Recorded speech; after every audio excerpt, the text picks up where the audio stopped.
Hello friends, welcome back to my YouTube channel English Literature Hub. Now we are going to start today's video, and in this video I'm going to discuss today's some important quotes based on the play Macbeth written by William Shakespeare. So let's start your video without wasting our time. First quote, the seeds of time. If you can look into the seeds of time and say which grain will grow and which will not. This is dialogue which is spoken by Banquo to three witches. Location Act 1 Scene 3 and explanation is there. After the witches give Macbeth his prophecies, Banquo asks for his own. यानी कि witches जब Macbeth की भविष्यवाणी को बता देती हैं तो बैंको भी अपनी भविष्यवाणी अपने लिए पूछता है कि मेरे साथ आगे भविष्य में क्या होने वाला है. अपने लिए भी वो पूछता है उन तीनों चुड़ैलों से. He uses a nature metaphor to ask if they can truly see the future. तो उनसे पूछता है क्या वो वाकई में बैंको का भविष्य देख सकती हैं, मतलब सच में देख सकती हैं भविष्य उसका. It establishes Banquo as a foil to Macbeth. तो इस तरह से ये जो बात बोली गई है ये एक तरह से हिंड्रेंस यानी एक बाधा क्रिएट करती है मैकबेथ के लिए, क्योंकि जब वो बताती हैं कि तीनों चुड़ैलें क्या बताती हैं उसकी बात की तुम तो राजा नहीं बनोगे लेकिन तुम्हारे आने वाली जो वंशज हैं वो राजा बनेंगे, है ना, इस तरह से. तो आने वाली जो पीढ़ी है तुम्हारी वो राजा बनेंगी. While Macbeth is terrified or excited by the future, Banquo is skeptical and cautious. तो जब मैकबेथ तीनों चुड़ैलें की भविष्यवाणी सुनता है बैंको के रिगार्डिंग तो वो काफ़ी एक्साइटेड भी होता है और टेरिफाइड भी हो जाता है फ्यूचर को लेकर, है ना, कि फ्यूचर में अब क्या होने वाला है. क्योंकि उसने तो तीनों चुड़ैलें ने तो ये बोला था कि मैकबेथ राजा बनेगा, बट वो साथ साथ ये भी बोलती हैं कि बैंको के लिए कि बैंको तुम तो राजा नहीं बनोगे लेकिन तुम्हारी आने वाली जो पीढ़ी है वो राजा बनेंगी. तो इससे थोड़ा मैकबेथ घबरा भी जाता है ना. बैंको इज स्केप्टिकल एंड कॉशियस. और बैंको जब ये बातें सुनता है तो बैंको काफ़ी स्केप्टिकल मीन्स काफ़ी डाउटफुल और कॉशियस मीन्स सचेत हो जाता है, काफ़ी अटेंटिव हो जाता है इस बात को सुनकर वो चुड़ैलों की. तो ये था एक्सप्लेनेशन. नेक्स्ट टाइम पे देखते हैं. Earthly bubbles. The earth had bubbles as the water has, and these are of them. Whither are they vanished? Speaker है यहाँ पर बैंको बोलता है मैकबेथ से एक्ट 1 सीन 3 के अंदर. एक्सप्लेनेशन यहाँ पर देखिए आप. Immediately after the witches vanish into thin air, Banquo questions their reality. He compares them to bubbles, things that look solid but are actually hollow and temporary. It highlights the fear is fall theme, where nothing is quite what it seems. तो इसके अंदर वो बैंको क्या बोलता है, जब जो थ्री विचेस होती हैं वो भविष्यवाणी करने के बाद तुरंत वैनिश हो जाती है, मीन्स गायब हो जाती हैं हवा के अंदर. तो बैंको क्वेश्चन करता है कि वाकई में ये चुड़ैलें वहाँ पर थीं, क्योंकि वो एकदम से वो गायब हो जाती हैं और हवा में जैसे कि हवा के अंदर खो जाती हैं, कहीं वो इनविजिबल हो जाती हैं वहाँ से. He compares them to bubbles. तो जब वो ऐसा देखता है बैंको अपने सामने कि तीनों की तीनों चुड़ैलें इनविजिबल हो गई हैं, तो वो इन तीनों चुड़ैलों को कंपेयर करता है किससे, वाटर बबल से, यानी पानी के बबल से.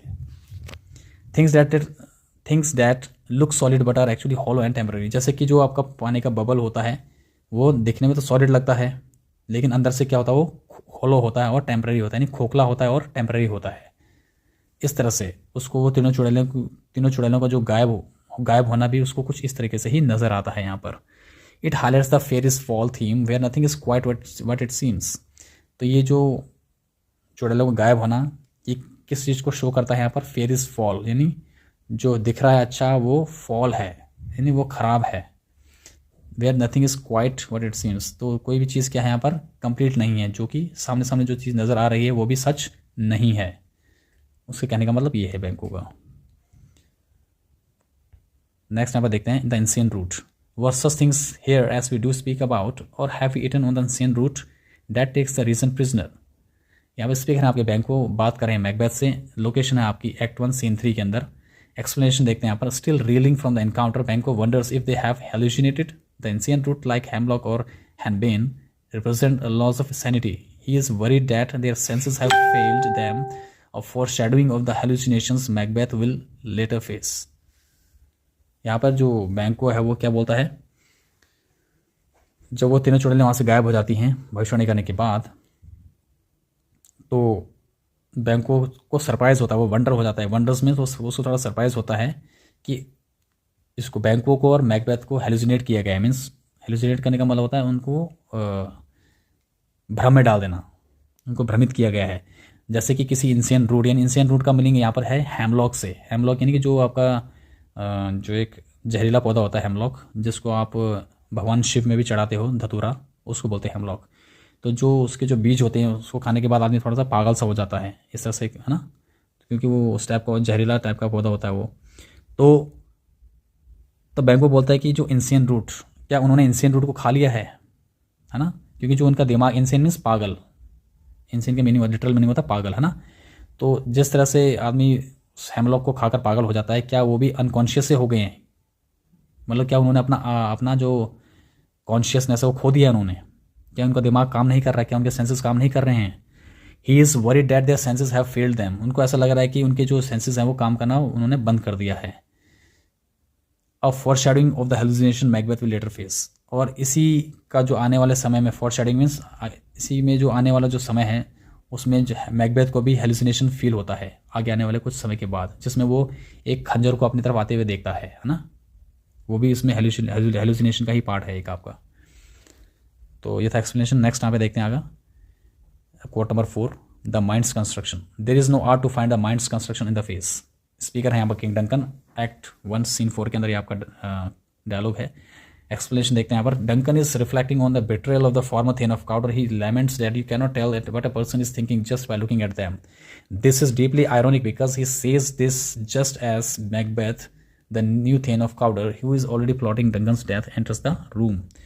तो राजा डंकन, किंग डंकन यहाँ पे ये बोल रहा है कि हम किसी के चेहरे को पढ़कर उसके दिमाग में चल रहे उसकी सोच को हम पहचान नहीं सकते कि उसके दिमाग में क्या चल रहा है, सिर्फ किसी के चेहरे को देखकर। तो ऐसी कोई कला भी नहीं है कि हम किसी के चेहरे को देखकर उसके अंदर चल रहे उसके दिमाग में क्या चल रहा है उसको हम पहचान सकें। तो यहाँ पर एक्सप्लेनेशन देख लेते हैं एक बार। Duncan is reflecting on the betrayal of the former thane of Cawdor. यानी डंकन यहाँ पर किस चीज़ का जिक्र कर रहा है कि जो थेन ऑफ जो काउडर था आपका, जो इससे पहले थेन ऑफ काउडर था मैकबेथ से पहले, उसने किंग डंकन के साथ धोखा किया था। He laments that you cannot tell what a person is thinking just by looking at them. तो किंग डंकन इसके ऊपर विलाप करते हुए बोलता है कि तुम किसी भी आदमी के चेहरे को देखकर ये नहीं बता सकते कि उसके दिमाग में क्या चल रहा है। This is deeply ironic because he says this just as Macbeth. तो ये एक तरह से जो आप ये बात बोलता है ये डीपली आयरोनिक है, जो किंग डंकन ये बात बोल रहा है यहाँ पर, ये डीपली आयरोनिक है। आयरोनिक मीन्स ये जस्ट इस डायलॉग के अपोजिट वहाँ पर हो जाता है, यानी वो मैकबेथ को ही ये बात बोल रहा है और आगे जाके मैकबेथ ही क्या कर देता है, उसके साथ बिट्रेल कर देता है, मीन्स उसके साथ धोखा कर देता है किंग डंकन के साथ। तो वैसे तो इसने ये जो डायलॉग बोला है किंग डंकन ने, वो जो पिछला थेन ऑफ काउडर था उसके लिए बोला, उसके लिए बोला था, उसके सेंस में बोला था मैकबेथ के लिए, मैकबेथ के सामने। लेकिन उसके दिमाग, उसको यही पता नहीं होता किंग डंकन को कि जो मैकबेथ है वो भी आने वाले टाइम पे उसके साथ धोखा करेगा, उसको मारने की वो प्लानिंग करेगा, ठीक है। और क्योंकि ऑलरेडी जो किंग डंकन को मारने की प्लानिंग वो कर चुका था मैकबेथ, है ना, और वो उसी को ये बात बोल रहा था किंग डंकन मैकबेथ के लिए। तो एक तरह से ये आयरोनिक भी है आपका। नेक्स्ट यहाँ पे देखते हैं, duties to the throne. Our duties are to your throne and state children and servants. तो यहाँ पर ये डायलॉग बोलता है मैकबेथ किंग डंकन के लिए, एक्ट 1 सीन 4 के अंदर।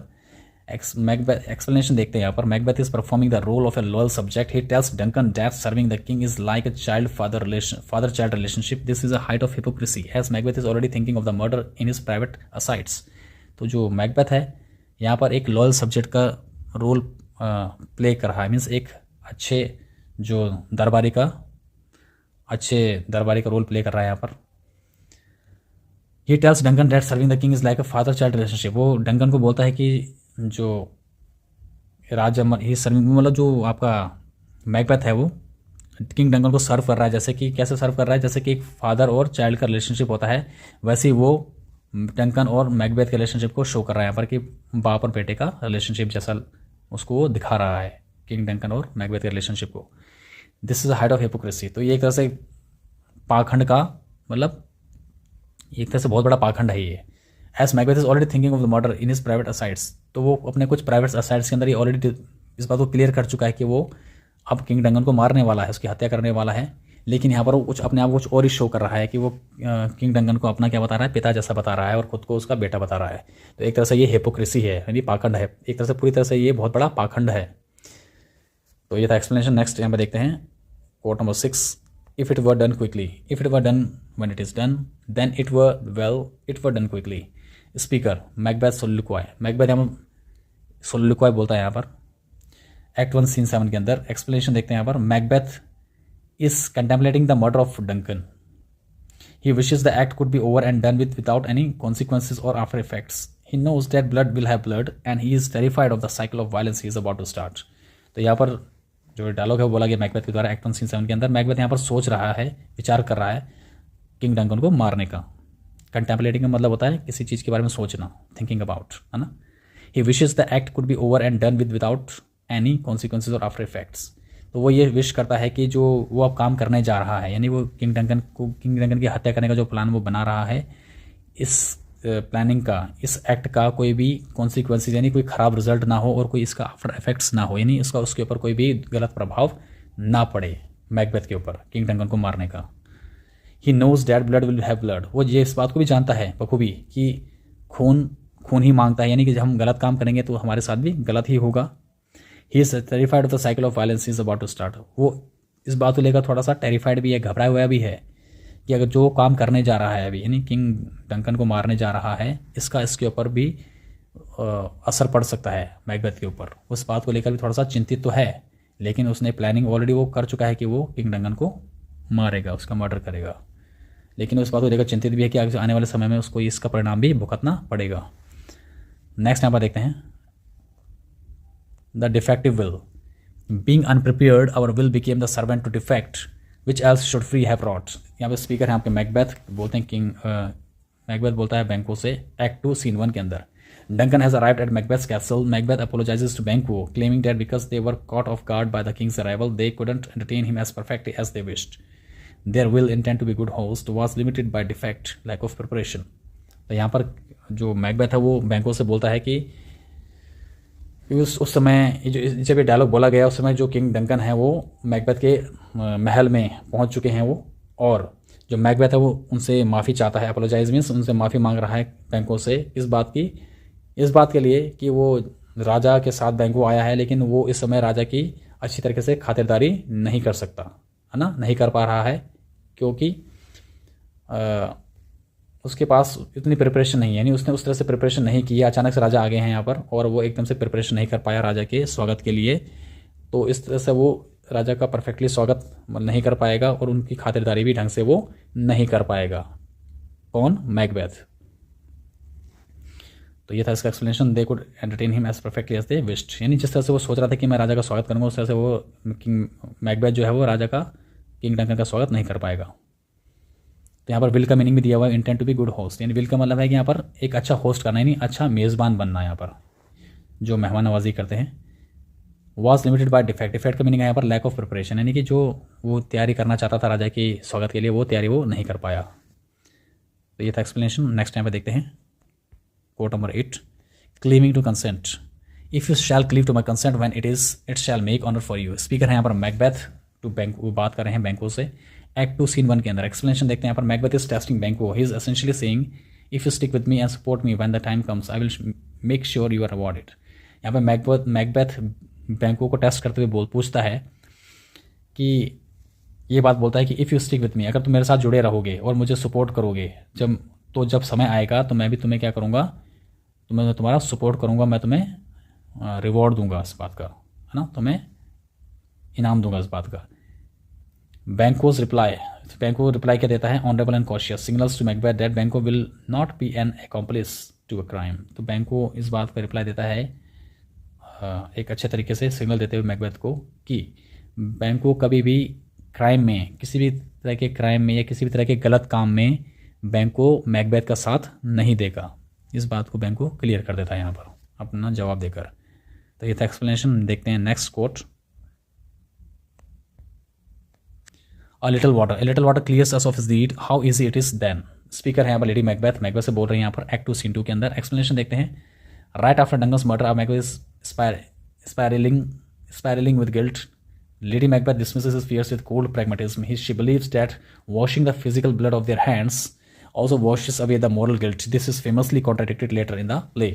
यहाँ पर जो लेडी मैकबेथ से क्या बोलती हैं, क्योंकि अब जो मैकबेथ है वो किंग डंकन का मर्डर कर चुका है और उसको इस बात का गिल्ट भी है कि उसने गलत काम किया है, लेकिन लेडी मैकबेथ क्या करती है, उसके डर को हटाने के लिए कुछ ऐसे वर्ड्स पर यूज़ करती है वहाँ पर, है ना, कुछ ऐसी बात बोलती है ताकि मैकबेथ के दिमाग से वो घबराहट, वो डर निकल सके, और जो नेगेटिविटी उसके दिमाग में आ गई है उस दिमाग से वो निकल सके।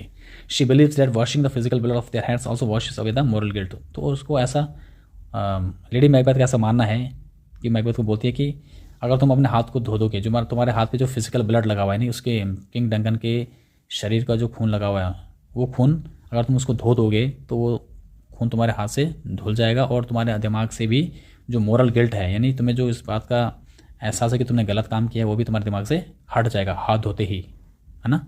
जो खून से सने हुए हाथ हैं उसको तुम अगर धो दोगे तो तुम्हारे दिमाग से डर भी हट जाएगा, जो क्योंकि तुमने कोई गलत काम किया है ना, इस चीज़ का डर हट जाएगा। This is famously contradicted later in the play. तो यही बात आगे जाकर क्या हो जाती है, कॉन्ट्राडिक्टेड हो जाती है। मीन्स कैसे, तो क्योंकि यही चीज़ें आगे जाके लेडी मैकबेथ को तंग करती हैं। पहले ये खुद ही इस बात को बोल रही है कि तुम अपने हाथ धो दो, जो खून से सने हुए हाथ हैं उसको तुम धो दो, तो तुम्हारा डर भी हट जाएगा, तुम्हारा गिल्ट भी, मोरल गिल्ट भी हट जाएगा, वो भी धुल जाएगा। लेकिन नेक्स्ट कोर्ट में देखते हैं इसका एक्सप्लेनेशन, वहाँ पे आपको ये चीज़ और क्लियर हो जाएगी कि वो ये बात उसकी कॉन्ट्राडिक्ट कैसे हुई। नेक्स्ट टाइम कोर्ट देखते हैं, लास्ट कोर्ट है आपका, the old man's blood, yet who would have thought the old man to have had so much blood in him. Speaker है यहाँ पर Lady Macbeth, sleepwalking scene है आपका यहाँ पर एक्ट 5 सीन 1 के अंदर। एक्सप्लेनेशन देखते हैं यहाँ पर, this is the tragic payoff to quote number 9। जी, कोर्ट नंबर 9 मीन्स जो ऊपर वाला कोर्ट हमने जो पढ़ा था ये वाला, इसका कनेक्शन इसके साथ जुड़ रहा है यहाँ पर, है ना। तो यहाँ पर एक्सप्लेनेशन क्या है, this is the tragic payoff to quote number 9। In her madness Lady Macbeth realises that little water didn't work, the blood is now a symbol of permanent guilt that she cannot wash away, she is haunted by the physical memory of Duncan's murder. तो यहाँ पर जो lady Macbeth है वो काफ़ी डरी हुई, वो पागल हो गई है।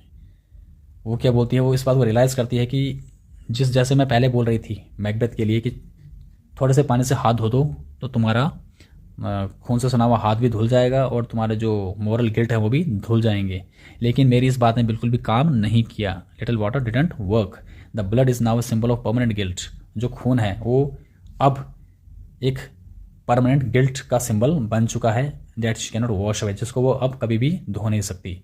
She is haunted by the physical memory of Duncan's murder. इस समय जो लेडी मैकबेथ है वो किंग डंकन के फिजिकल मेमोरी जो है, वो उसकी फिजिकल मेमोरी का जो डर है वो लेडी मैकबेथ को सता रहा है, जो कि उसको कब हुआ, किंग डंकन की मर्डर के बाद। ये डर उसको सताने लग गया था बार बार, है ना। वो पागल सी हो गई थी, वो इधर उधर जा रही थी, नींद में चल रही थी, तो ये चीज़ें उसको बार बार डरा रही थी। इसकी जो किंग डंकन के मर्डर की जो फिजिकल मेमोरी थी वो उसको बार बार डरा रही थी, इसको हॉन्टेड कर रही थी। तो इस तरह से वो जो उसने खुद अपनी बात जो बोली थी कि दाग धुल जाएंगे, लेकिन ऐसे दाग वो नहीं धुलते, उल्टा वो जो गिल्ट होता है उसको बार बार परेशान करता है। तो दोस्तों ये था आज का एक्सप्लेनेशन सारे कोर्ट्स का। आई होप आपको ये चीज़ें समझ में आ गई होंगी, क्लियर, आपको जो टॉपिक है वो क्लियर हो गया होगा। तो ये इतना है आज के लिए, तो मिलते हैं अपनी अगली नेक्स्ट वीडियो में। Till then take care.